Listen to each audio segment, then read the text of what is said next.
भाजपा एक ऐसा जम्मू कश्मीर बनाने जा रही है जो जम्मू कश्मीर टेरर फ्री होगा और टूरिस्ट के लिए स्वर्ग होगा। मुझे पुराने दिन याद आते हैं।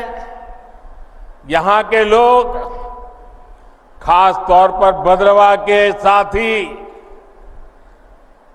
मेरी काफी उनसे मुलाकातें होती रहती थी, तो वो बड़े गर्व से कहते थे किसी समय कि मोदी जी यहां फलाना फिल्म की शूटिंग होती थी, मोदी जी वहां फलाना फिल्म की शूटिंग सीन शूट हुआ था।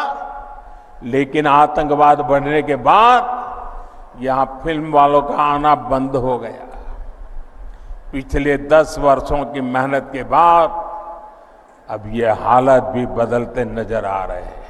दोस्तों, पीएम मोदी हाल की रैली में कह रहे थे कि वो कश्मीर को आतंकवाद से आजाद करेंगे, लेकिन उसी कश्मीर के पहलगाम में हुआ आतंकी हमला जिसमें 26 मासूम लोगों की जान चली गई, उस पर एक शब्द भी नहीं। क्या वोट की रैली जान से ज्यादा जरूरी हो गई है? दोस्तों, आज हम बात करेंगे उस सवाल की जो हर देशवासी के दिल में है। क्या कश्मीर वाकई आतंक मुक्त हो रहा है या बस चुनावी मंचों पर वादों की गूंज है? प्रधानमंत्री नरेंद्र मोदी ने हाल ही में जम्मू कश्मीर के डोडा में एक बड़ी चुनावी रैली की। इस रैली में उन्होंने नेशनल कॉन्फ्रेंस, PDP और कांग्रेस पर करारा हमला बोला। मोदी ने कहा ये चुनाव 3 खानदानों और जम्मू कश्मीर के युवाओं के बीच है। उन्होंने अब्दुल्ला, मुफ्ती और गांधी परिवार को आतंकवाद और भ्रष्टाचार का जनक बताया। यहाँ तक मोदी जी ने वादा भी किया कि कश्मीर अब आतंकवाद के अंतिम चरण में है और बहुत जल्द रेल सेवा शुरू होगी जो पर्यटन को बढ़ाएगी और रोजगार लाएगी। लेकिन सवाल यह है कि ठीक इसी दौरान पहलगाम में एक भयानक आतंकी हमला होता है जिसमें 26 लोग मारे जाते हैं और 17 से ज्यादा घायल होते हैं। इस हमले की जिम्मेदारी एक उग्रवादी संगठन कश्मीर रेजिस्टेंस ने ली है। तो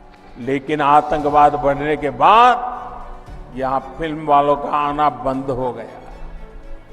पिछले 10 वर्षों की मेहनत के बाद अब ये हालत भी बदलते नजर आ रहे हैं।